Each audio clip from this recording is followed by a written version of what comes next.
This is our Miss Yellow Girl. Can we sit up here, babe? She's like, I'm not so sure about this, which is kind of her typical way with new things. So she is a standard poodle from Maybelline and Obi, and she is the biggest girl in the litter. She weighs 9 pounds 15 ounces, is 7 weeks old, and I'm expecting her adult weight to be between 50 and 60 pounds when she's fully mature. She is a chocolate party. So she's got this beautiful dark chocolate color mixed in with lots of fun white markings. Let's turn you around, sweetie, so we can show. So she's got a good mix all the way throughout. I know, so odd. And she also has very light, well, I shouldn't say light, it's actually it's lighter than her chocolate. So she's got a light chocolate tan points along her cheeks, around her muzzle, on her eyebrows. And then she's got a fun little patch right here where it's lighter colored. So it's possible that she could have a little bit of Merlin. She didn't test for that, but I know Embark doesn't always see that, especially if it's really light. So if you are breeding, that would definitely be something to test for through paw prints or one of the other labs that can test for that a little bit better. She also has ticking. So she's got, you can't see it right now when her coat's fully grown out, but if you pull the hair back, you'll see, and if she gets shaved down, that she has really dark chocolate ticking, just little patches. So it'll look like a spotting on her legs as well. So super fun. She's going to have lots of variations as she gets older, and depending on if her coat is long or short. So this girl is like all of her litter mates. She's clear on everything as far as going to the vet. Everything was normal or negative. And then she also, as far as her Embark DNA test for health, she was clear on everything, but does have she does have one variant to possibly carry the low activity ALT. So again, not anything that causes her any type of problem whatsoever. It's just something that your vet should be aware of, so that if they are doing blood work with her to test to see if something's going on with her liver, then they want to know that she could possibly have normal low activity. So if she gets in the normal range, that would actually be high for her. So just something that they should be made aware of.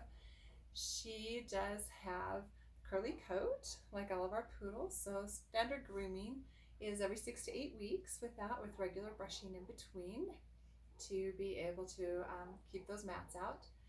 And she has medium to low energy. She is the calmest puppy as far as the girls are, and she's right there with Mr. Green Boy, where they're both pretty chill most of the time, and you can see she's even a little bit more so than he is. And she's a funny little girl. She's got where if she's comfortable with stuff, then she's got an independent streak. Like for instance, as I was getting the puppies one at a time to come and do their videos, she was just happy to stay outside and be playing the whole time until I really worked on calling her to me. Where her litter mates would come in every time that I did to see if, hey, is it my turn? Are you going to work with me? Or she's just like, oh, yeah, I'm totally content and I'm fine. You'll let me know when it's my turn, which I did. So she does that if she is totally comfortable. When she's not comfortable with stuff, when it's something new, then she needs a little bit of time, and then she's my little shadow. She definitely wants to hang out with me to make sure that it's okay, basically, before she can be comfortable with it. So she's one that's going to take a lot of cues from her humans or from other dogs if she's in the household with them, because she is confident when she gets to know something, but until that point, she's very cautious about it and she's not too sure. So she definitely is one that's going to need a little bit extra encouragement with that, and also the way that things are introduced. So for instance, where some of her brothers, I know with their temperament, I can just pop something out and show them right away. With her, I'll be sitting playing with her, and then I'll just slowly, pull something out and set it down like this so that she can kind of see that it's coming rather than just bam, there it is.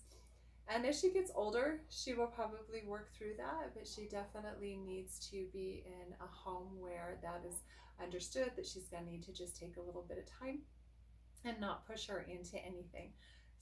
But she's also going to be, because of that, because she's a little bit worried and does rely on her humans a little bit more rather than just rushing in, this girl is going to be extremely loyal to her people, and she might end up being a bit of a shadow. She might be one of those puppies that will want to be laying around your feet all the time and always checking in. Her mom is like that. Maybelline will go and do something, then she always has to come back and check in and make sure that I'm okay.